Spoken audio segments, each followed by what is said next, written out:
My name is Benjamin Tristan.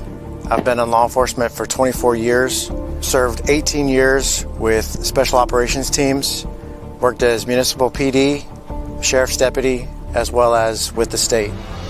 I would say any type of response team or any entity that is tasked with responding has to be able to deploy 24/7 in day or night. And so this drone having the ability to see at night really helps out with that.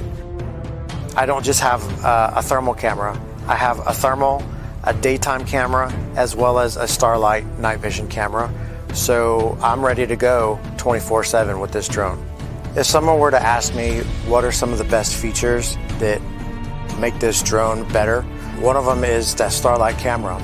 When conducting night patrols or working with various teams at night, especially in the summertime where the ground temperature is the same as your human heat sources that are on the ground, it's hard to tell if it's human, or it's also difficult to tell who's who. One of the huge benefits is the ability to see IR lasers and IR strobe lights that mark my other teammates or my other team that I'm working with. If I just have a thermal camera, I can't see that. I don't see those lasers coming off my other team members' rifles. I don't see their strobes and their beacons that may be helmet mounted or mounted on their shoulder. So it's very difficult to tell who's who. The Starlight camera on the 4N provides me that ability to see at night. When I'm asked how this drone supports complex law enforcement operations, one of the biggest benefits is the ability to see through glass at night. Traditionally, your IR thermal sensor, you can't see through glass.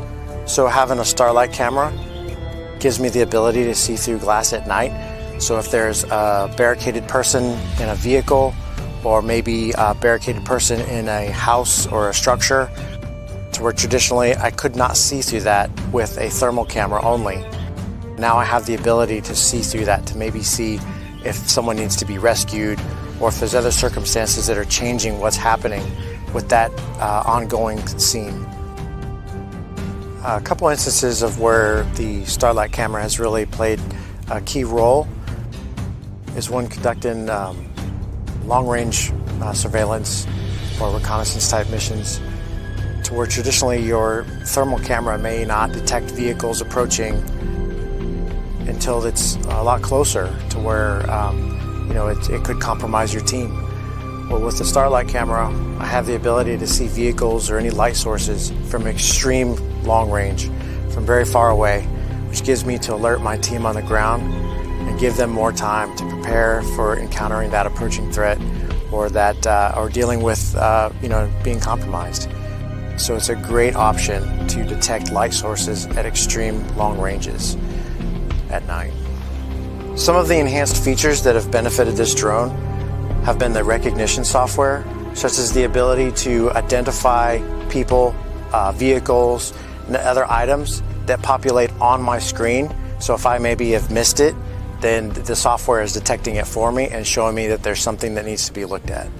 So sometimes I may be assigned to work as a drone team with other team members, to where that's our 100% assignment. It's just working the drone aspect of it. When tasked with that, I may elect to use one of the bigger platforms. But sometimes I don't have the luxury of deploying as a drone team. I am a drone operator embedded with other teams, to where my job is to bring the overwatch and be connected and commingled with that other team, which means I have to greatly reduce my equipment signature. One great thing about the 4N and the Max series is the mobility piece. I know I can grab a small case, and within that case, I have 2 hours of flight time. It's packable. I can put it in a backpack, and I can deploy very rapid and have great mobility. Some of the larger platforms don't offer this. It's a dedicated team that has a lot of moving parts. It has a lot of other logistics that go along with the drone team.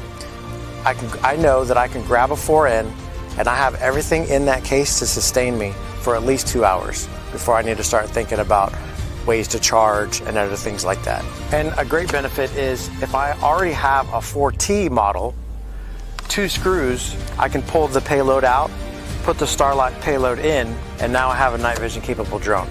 so I don't have to repurchase an entire drone. I can upgrade my existing fleet with just getting the Starlight payload and only need to remove 2 screws to swap that out.